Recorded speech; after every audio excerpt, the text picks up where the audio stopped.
there's a whole bunch of health-related issues that we're grappling with. Adrian Dix, the health minister, one of the hardest working members of the legislature, hears from all members of the legislature on both sides, Liberal and NDP, about the needs for more healthcare services in communities.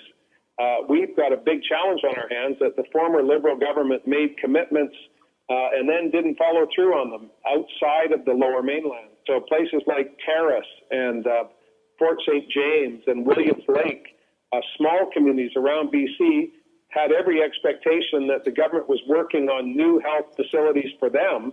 And when we came to government, we found that they'd made no progress at all.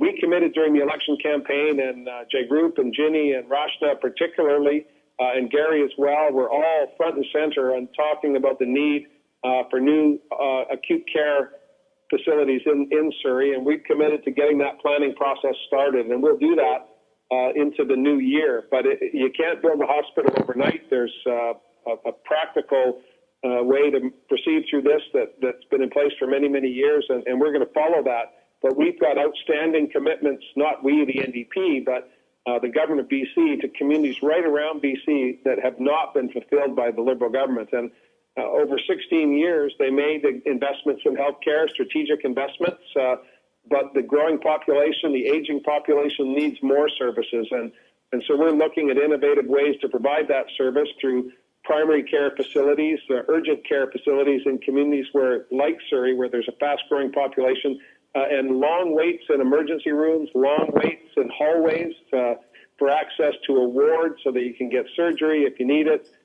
These are big challenges, and Adrian's working on all of them. Thank you, Premier. Yeah, thank you for the question.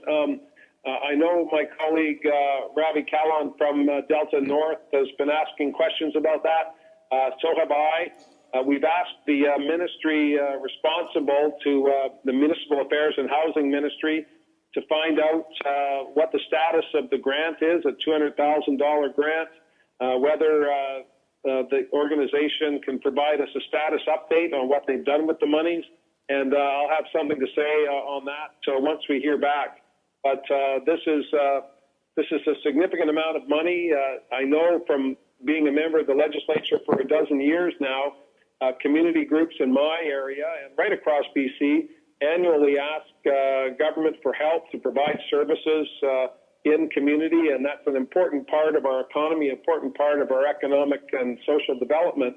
But we want to make sure, of course, when we're providing funds of this nature, that they're going to reputable organizations that have a long track record of success, and that the monies are being put to the purposes that they were asked for. So we're looking at that, and I'm sure that Ravi will have something to say in the weeks ahead.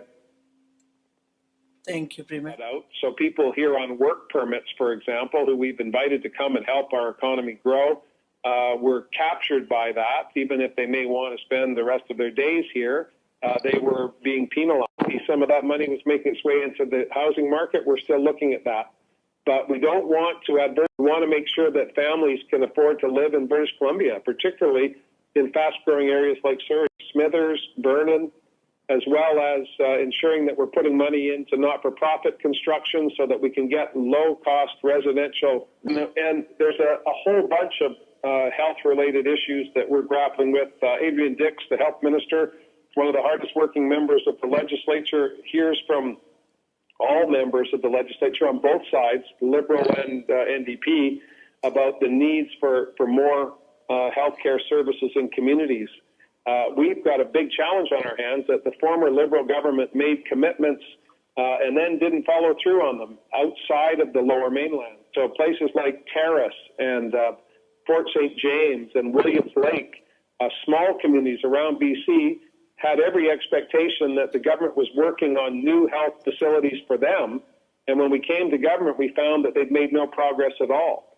We committed during the election campaign, and Jay Group and Ginny and Rashna particularly, and Gary as well, were all front and center on talking about the need for new acute care facilities in Surrey, and we've committed to getting that planning process started, and we'll do that into the new year. But you can't build a hospital overnight. There's a practical way to proceed through this that's been in place for many, many years, and we're going to follow that. but we've got outstanding commitments, not we, the NDP, but the government of BC, to communities right around BC that have not been fulfilled by the Liberal government. And over 16 years, they made investments in healthcare, strategic investments, but the growing population, the aging population needs more services. And so we're looking at innovative ways to provide that service through primary care facilities, urgent care facilities in communities where, like Surrey, where there's a fast-growing population, and long waits in emergency rooms, long waits in hallways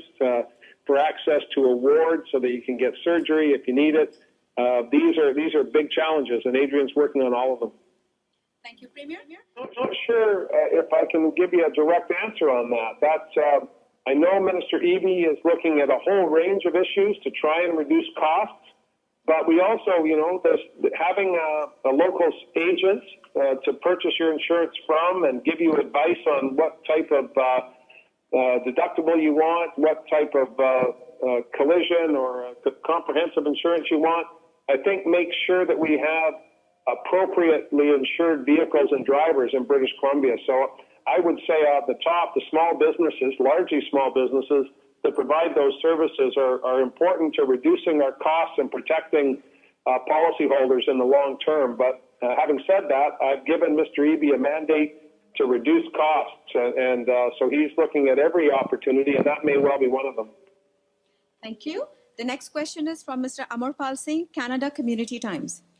My question is an affordability issue in the Metro Vancouver, and now the government said they will consult for the minimum wages for the $15, but before the election, the government was, NDP party was strongly agreed for the $15 minimum wages. What you want to say, because especially in the Metro Vancouver, everything is unaffordable. Mm-hmm. Yeah. Yes, well, we campaigned on increasing the minimum wage to $15 over the term of our time in government, and we're committed to doing that. Harry Baines, I don't know if Harry's in the room, but as the Minister of Labour, is the point person on that, and he can give you direct answers if I'm not being complete enough with you. But we've made sure that we've been abundantly clear to the employers community that we want to make sure that they have predictability in labor costs, and they don't want us to have a radical increase overnight that would have a negative impact on their businesses. But at the same time, those same businesses recognize that when people have money in their pockets, they usually spend it in communities. So the Liberals have argued for many, many years, and why they artificially kept the minimum wage low was that they believed that it would have a negative impact on the economy. But study after study shows that if people, particularly modest income people, have extra dollars in their pocket, low wage earners have extra dollars in their pocket, they spend it in their community. They buy goods and services. They don't stick it in offshore tax havens. They circulate. And so we're doing education on that, and Minister Baines is focused on making sure that we get the minimum wage up to a wage that's livable in one of the most costly parts of the country to live in. And that's not a big ask, I don't think, from the business community, but we want to make sure that we don't make people unprofitable overnight. Thank you, Premier. The next question is from Jafar Bhamji, Alamein Post. Good afternoon, Premier. This is with regards to rise in hate crimes here in BC and all across Canada, in fact. Thank you for establishing the Human Rights Commission. With regards to transit... That's very true. And firstly, on the hate crimes and increase in racist activity across the world, but certainly increasing in certainly south of the border of the United States, I think what we all need to do, and why this is really a nonpartisan issue, we all need to stand up for each other. Other than our Indigenous people, we all came from somewhere else. I'm the son of an Irish immigrant, and so my father came to this country to make a better life for himself, and so did you, and so did many, many other people on the call today and around the community. If you weren't an Indigenous person, you came from somewhere else. And I believe that that's our strength.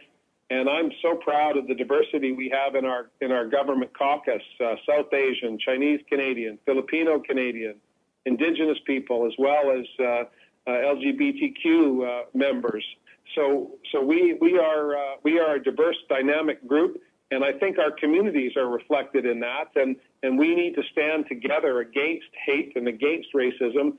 And a key part of that, as you say, is reestablishing the Human Rights Commission. But how do we make transit safer? How do we address gang violence? How do we address the unacceptable volume of shootings in Surrey and in the Lower Mainland? That comes by increasing law enforcement. To have someone of Gary Begg's caliber on our team is a great addition to help us understand how we can work with law enforcement as politicians. I mean, obviously, law enforcement is always there to work with government, but to have someone who has practical life experience as a professional working in public safety, that's a great asset for us. And so we rely heavily on Gary, as well as Mike Morris, who's also a former RCMP member from the Liberal caucus, who stands ready to help when we're dealing with issues of crime and violence. We've reestablished permanent funding for the RAP program, for example. We want to ensure that we are meeting all of the elements of the Surrey Accord that we established as an opposition party, and we want to make sure those elements are in our government as well. And I think it's incumbent upon all of us to speak out when we see racism, to speak out when we see violence, and it's incumbent upon us to make sure that we're protecting each other in vulnerable situations, whether it be on transit or in parks and in other public spaces. Thank you. I agree that it's not just about the buildings, it's about what happens in the buildings. And I think to date we've hired 3,500 new teachers just this year right across BC.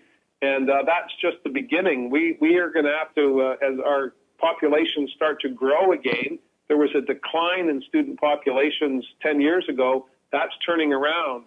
We're seeing more young families with young children. They're going to be all coming into the K-12 system. And we need to also make sure we're focusing on childcare and childcare spaces. So it's a high priority for me. I'm a result of the public education system and teachers who helped me along the way when I was at low points, when I was thinking of dropping out, I was failing out, I was hanging around with the wrong people. My story is happening in communities right across BC, and I'm committed to making sure that we have teachers in place that are trained in not just reading, writing, and arithmetic, which is basically what we've asked of our teachers in the past, but they also need to have access to social workers. They need to have access to counselors and others as we tackle mental health and addictions. I'm very proud that we created a ministry of mental health and addictions to get to the root of these problems. But again, we need to make sure that it's not just about having someone at the top. We need to have programs being delivered at the bottom, and that involves training more people, getting them in the school system early on so they can do the right thing by our kids. And early intervention leads to better outcomes, and that means teachers that are qualified and have new skills that they didn't need to have 20, 30 years ago. I touched upon the RAP program, which is a very effective program providing mentorship for kids to make sure that they choose a path that's better for them and better for the community rather than a path of violence and drug activity and gang activity. But in order to do that, we have to make sure that our schools aren't overcrowded. And that's why I find all of these things are linked.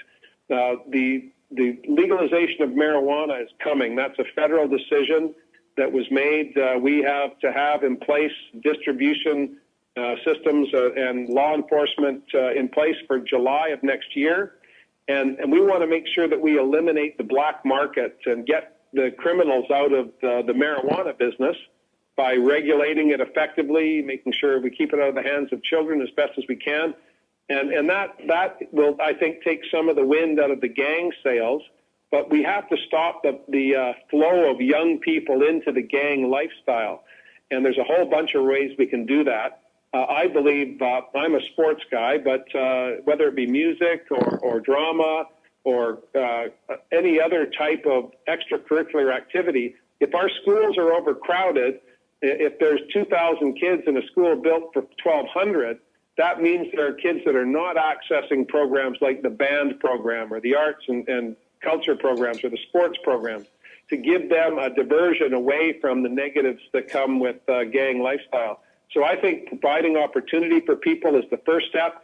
Once they go down the bad road and they're stuck in that cycle of violence and criminality, that's where law enforcement comes in. And to have someone like Gary, who has been well versed in these issues, advising us on how we can proceed with law enforcement is a real asset.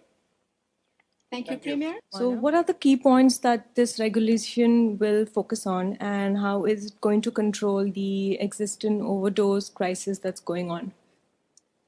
Well, yeah, and I think it's important because for many people, when they think of drugs and overdoses, they think that all drugs are the same, and that marijuana may well lead to, or cannabis may lead to harder drugs, heroin and crystal meth and all these others.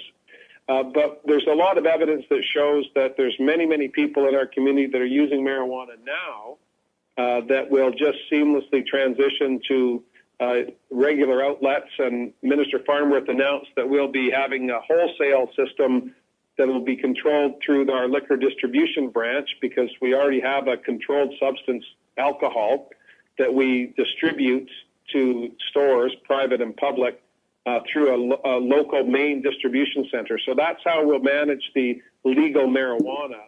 The retail elements of that will be better known in the new year. The mix of existing infrastructure, whether there's the dispensaries that we see so often in our urban centers, private liquor stores, public liquor stores, that's being worked on by Minister Farnworth. On the marijuana side. And again, it's important to remind you that this is a federal decision that all provinces are obliged to follow through on, and there are going to be significant upfront costs to taxpayers as we move from the illegal to the legal system. And a lot of that is going to be to do with how do we make sure that people aren't using marijuana and then driving their vehicles or going to work and doing all these other things. So that's going to involve a whole bunch of regulation and a whole bunch of changes in how law enforcement deal with people on our roadways. And that's one of the biggest challenges that we face so far. On the other side of that, though, are the harder drugs, the addictive substances like heroin and fentanyl and so on. And there, again, we need to work with all levels of government. We need to stop the flow of these illicit drugs into our community. That means better border controls, more intervention in our ports to make sure that these imported poisons are not getting into the streets. Once they're there, however, and once people have become addicted, I think it's important on us to make sure that there's treatment in place and harm reduction policies in place so that we can help people once they become addicted. I don't think anyone chooses to become dependent on these devastating drugs. But once it happens, I think government needs to be there, community needs to be there to help people. That's why we're investing in places like Riverview, putting in place mental health facilities so that we can help people and give them the treatment that they need. Thank you, Premier. Well, thank you. That's an awful lot. But I think the root of the issue is the lack of family doctors, which leads to the lack of specialists and providing services, whether it's acute care services or just regular health checkups to make sure that we remain a healthy and dynamic population. The former government had a program called GP for Me, which is a general practitioner for every citizen, and they made a commitment that everyone would have a family doctor by 2015. Well, we're 2 years after that, and there are hundreds of thousands of British Columbians that don't have a family doctor. And the impact of that is, as you just said, we've stressed out, overworked healthcare providers, nurses, therapists, licensed practical nurses, nurse practitioners, doctors. And the first order of business is we need to make sure we're bringing on more healthcare professionals. And that means foreign credentials. For example, the College of Physicians and Surgeons, which is independent of government, they allow and certify doctors who have credentials from overseas to practice in British Columbia. And we need to accelerate that because you often hear there's many skilled professionals in communities underemployed because they can't get the approval of the governing body, and we need to address that. We need to create more spaces to train more doctors, more nurse practitioners. And then we need to have a quality of care model that brings all of these various professionals together so that we don't have someone who needs a dietitian or a counselor taking up the time of a doctor. And so we have to make sure that we're prioritizing what type of care people need. I know most people, certainly I think of my mom's generation, my parents and seniors, they believe that the best person to talk to is a doctor because that's what they've always done. And I'm not suggesting that we ration medical services. I'm suggesting that we provide the right medical services to patients when they need it. And that will relieve the pressure on the nurse that you talked about so that she can do the work that she needs to do to make sure that the general practitioners and the specialists can do their work. So that's our objective. That's our goal. And the Minister of Health is working on that.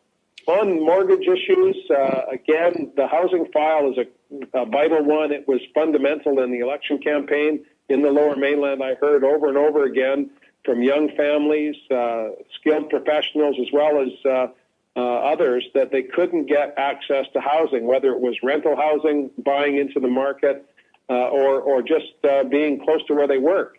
And that's the biggest challenge we have going into the budget in February, is to make sure that we're providing enough resources to tackle speculation, to keep prices down, but also to build that new supply that people need, because we don't have enough appropriate housing for people. Developers will build a whole bunch of single bedroom units in towers, and we need 2 and 3 and sometimes 4 bedroom units so that families can afford to live here. So we need to work with municipalities and the federal government on the mortgage issues you talked about to make sure that young people can get into the market. Thank you, Premier. And the very last question.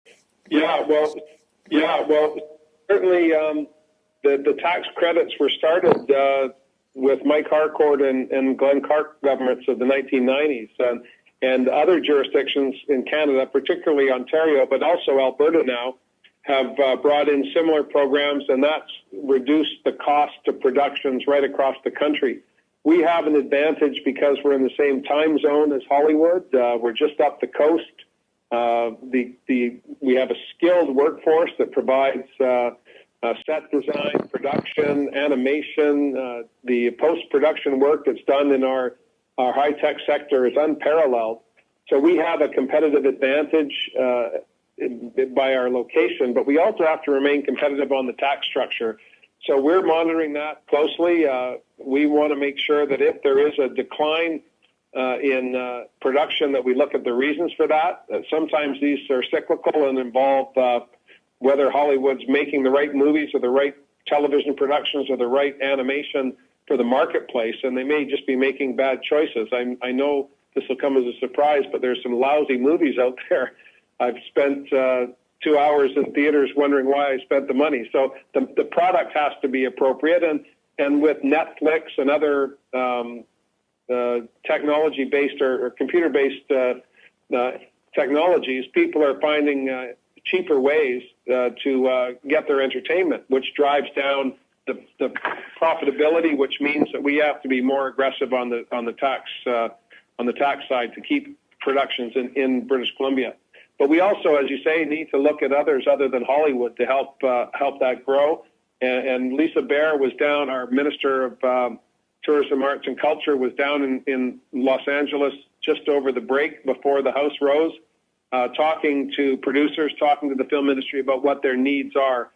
It's an important part of our economy. It's been growing steadily for the past 25 years, and I want to make sure that keeps on going. Even here on the South Island, where there wasn't the same level of tax credits, the former government put in place a reduction or brought in a reduction that's led to more development here. So I think this is also going to be something we can look at in the north and in the interior so that we can spread around the benefits of film and other animation services in BC. Thank you very much, Premier. Thank you for taking all these questions. Oh, not at all. And again, I truly wish I was there with you today. I know in the past, as leader of the opposition, we've had sessions like this, and I found them very rewarding to make personal connections with people. I know, Ratan, if you're still on the phone call, I owe you a visit, and I had hoped to do that today. But I'm grateful for all of the opportunity I've been afforded by the media in the South Asian press, particularly, whether it be radio or in print. And I want to continue that relationship as the government continues to work to make life better for people. And I again, thank you for the work that you do. I know it's very competitive out there, and you're all working hard for your companies and your outlets, and I thank you for that. And again, I apologize I couldn't be there, and I know I'm hopeful that my caucus colleagues are there to answer any questions that I haven't been able to answer. Thank you.